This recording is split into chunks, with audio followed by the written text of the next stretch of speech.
Hello les amis cueilleurs, aujourd'hui j'aurais voulu vous parler du sureau noir, Sambucus nigra de son petit nom scientifique. Alors c'est un arbuste qui peut atteindre, là il est plutôt petit, qui peut être 6 mètres de haut sans problème et qui fait du bois. Il fait du bois, voilà. Tandis que son cousin, qui lui par contre est toxique, c'est le sureau yèble. Il fait des fruits rouges. Donc celui-là, il est toxique, on n'y touche pas.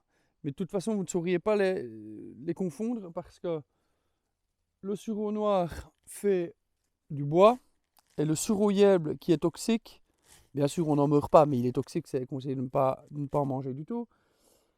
En fait, il ne fait pas de bois. Donc c'est pas très compliqué à les différencier et surtout que le sureau yèble, il n'atteint pas plus d'1 mètre de haut.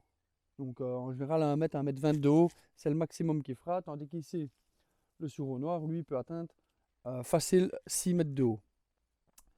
Et voilà. Donc, ici, en fait, il pousse, on appelle ça en corymbe. En corymbe. Voilà. Pas en ombelle, il y en a beaucoup qui se trompent. Donc, en ombelle, ça part d'un point, ça diffuse. Ici, on part de plusieurs points.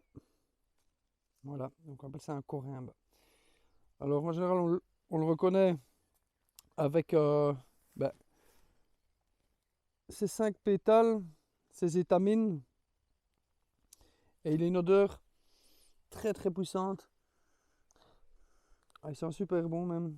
Une odeur très très puissante. De. Je sais pas comment dire. Moi, il me fait penser un petit peu à de l'orange. Il me fait penser un petit peu comment. Ah, je retombe pas sur le nom. C'est. Enfin bref. J'arrive pas à retomber sur ce nom qui me fait penser. Un petit zeste d'agrumes, je sais pas. Enfin bon. Chacun, ça dépend un petit peu où on les prend. Où on les cueille. Alors pour le reconnaître, le sureau déjà on fait beaucoup de choses bonnes avec. Donc c'est quand même bien de savoir le reconnaître. Il a des feuilles. Donc ça, hop, il a des feuilles. Ça, c'est une feuille. C'est une feuille composée. On dit que c'est une feuille composée peinée avec les folioles ici. Et on dit qu'elle est, comment qu'elle est, toutes les folioles sont imparies pennées. Ça veut dire que c'est pas pair. 1, 2, 3, 4, 5. Mais elles peuvent aller jusqu'à. Donc ici, j'en ai 5. Elles peuvent aller jusqu'à 7, je crois. Donc il peut y en avoir 7 ou 8. Et là, alors, on dira qu'elles sont pari pennées. Là, elles sont impari pennées. Voilà, on a la nervure centrale de chaque côté, les folioles.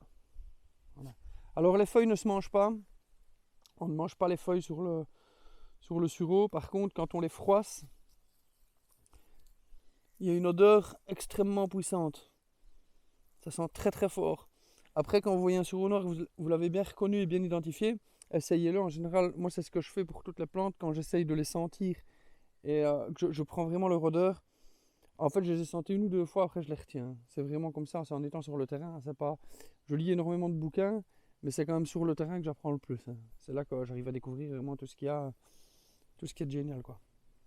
Et là, c'est une bonne odeur, mais on ne les mange pas.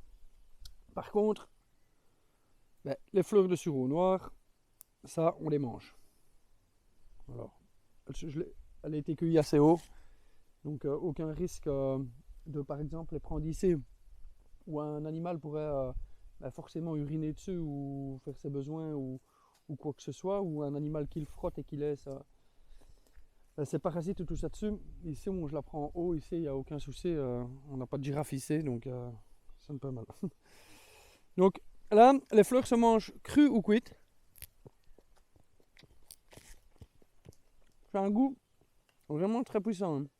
Moi, j'aime vraiment bien le sureau. On peut en faire des confitures. On peut en faire des sirops. Moi, j'en fais principalement, là, je vais en reprendre. Et c'est beaucoup pour faire des infusions. Donc, les infusions sont très très bonnes, mais ça, je dirais sur mon site. On ne peut pas vous détailler tout ça. Mais ouais, en infusion, tout ça, on peut en faire des gâteaux. On peut en mettre un petit peu pour aromatiser tout. Ça se mélange très très bien avec les pommes de terre. C'est très bon. Donc on peut les manger, comme je disais, cuites ou crues.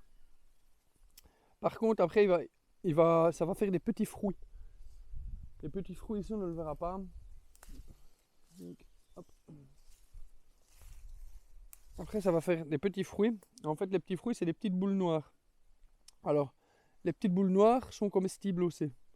Par contre, les petites boules noires, on les mange cuites. Parce qu'elles peuvent être vomitives et si on en mange 2-3. Après, si on en mange 2-3 comme ça, il n'y a aucun problème. Donc là, elles ne sont pas encore à maturité. Mais après, elles deviennent noires. C'est toutes des petites boules noires qui deviennent qu'on peut manger. On fait des confitures en général avec le sureau, on fait plein de choses. Et on se régale. Et le sureau, c'est pas ce qui manque, il y en a partout. Donc il faut se servir, il faut se faire plaisir. Et puis il faut en manger.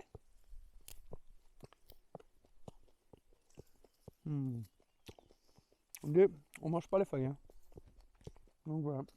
Aussi, j'aurais pu vous parler un petit peu quand on casse un rameau. On peut regarder. En fait,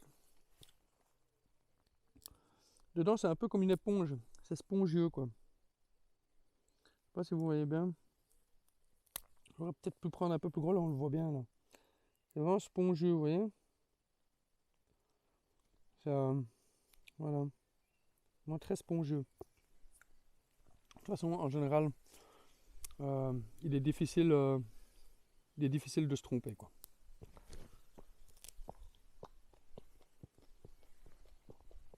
Voilà pour le sureau noir. Sambucus nigra. Ben voilà. J'espère que cette vidéo vous aura plu. N'hésitez pas à vous abonner à ma chaîne Facebook, à ma page Facebook. Posez toutes vos questions, tout ce qui vous vient à l'esprit. Je n'hésiterai pas à y répondre. Je vous souhaite une bonne cueillette de sureau. Ciao, ciao.